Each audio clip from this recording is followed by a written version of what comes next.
کہ جب اللہ تعالیٰ کی عبادت کرنا کسی قبر کے پاس جائز نہیں ہے اور بڑی وعید آئی ہوئی ہے، تو کسی نیک آدمی کی عبادت کیسے جائز ہو سکتی ہے؟ اس سے پہلے کا جو باب تھا وہ باب یہ تھا کہ امت انسانیت کے اندر شرک کیسے پیدا ہوا، اور یہ بات انہوں نے بیان کی کہ جو نیک لوگ گزرے تھے نوح علیہ السلام کی قوم کے، ان کی شان میں غلو کرنے کی وجہ سے شرک پیدا ہوا۔ اس کے بعد مصنف نے یہ باب باندھا جس کا مطلب یہ ہے کہ قبر کے پاس جا کر کے عبادت کرنا یہ کیا ہے؟ یہ سب ناجائز اور حرام ہے، یہ نیک لوگوں کی شان میں غلو ہے۔ اور آج کوئی آدمی جا کر کے اللہ کے لیے وہاں نماز پڑھتا ہے، اللہ سے دعا کرتا ہے، کل آنے والے دن لوگ اس کی عبادت کرنا شروع کر دیں گے، لوگ عبادت اللہ کے علاوہ دوسرے کو پکارنا شروع کر دیں گے۔ اس لیے شریعت کے اندر ان تمام چیزوں سے منع کر دیا گیا ہے۔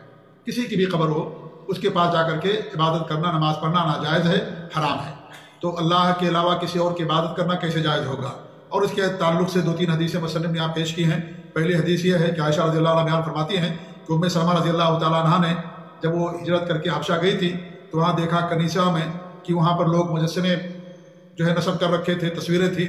تو ہمارے نبی نے فرمایا کہ اللہ کے نزدیک سب سے برے لوگ ہیں، سب سے بری مخلوق ہیں۔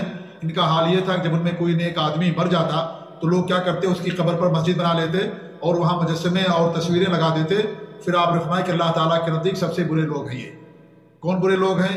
جو قبروں پر مسجد بناتے ہیں یا اس طریقے سے وہاں جا کر کے اللہ رب العالمین کی عبادت کرتے ہیں، سب سے برے لوگ ہیں۔ مسجد بنانے کا 3 مطلب ہے۔ ایک تو یہ کہ مسجد کھڑی کرنا، یہ بھی ہے سب سے پہلے۔ نمبر 2 جا کر کے وہاں قبر پر سجدہ کرنا۔ نمبر 3 قبر کی طرف رخ کر کے نماز پڑھنا یا قبرستان میں جا کر کے نماز پڑھنا۔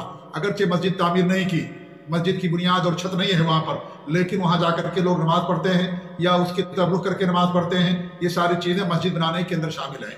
جیسے کہ اللہ کے رسول نے فرمایا کہ اللہ رب العالمین نے میرے لیے زمین کو مسجد بنا دیا ہے۔ تو زمین مسجد جہاں انسان سجدہ کرتا ہے، نماز پڑھتا ہے، وہ مسجد ہو جاتی ہے۔ اگرچہ وہاں پر تعمیر نہ ہو، اگرچہ وہاں پر بنیاد نہ ہو، چھت نہ ہو، وہ بھی مسجد ہے۔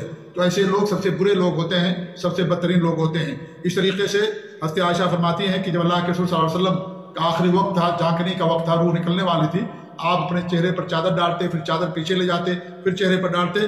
تو آپ نے فرمایا کہ اللہ کی لعنت ہو یہود و نصارہ پر جنہوں نے اپنے نبیوں کی قبروں کو مسجد بنا لیا۔ آپ کا مقصد یہ تھا کہ لوگوں کو اس سے منع کرنا۔ لعنت کے معنی ہوتے اللہ کی رحمت سے دوری۔ اور پھر فرماتی ہیں وہ کہ آپ کی قبر اس لیے باہر نہیں رکھی گئی، کیوں؟ اس وجہ سے کہ لوگ اس کو مسجد بنا لیں گے۔ اسی لیے جہاں نبی کی وفات ہوئی وہیں ان کو دفن کیا گیا۔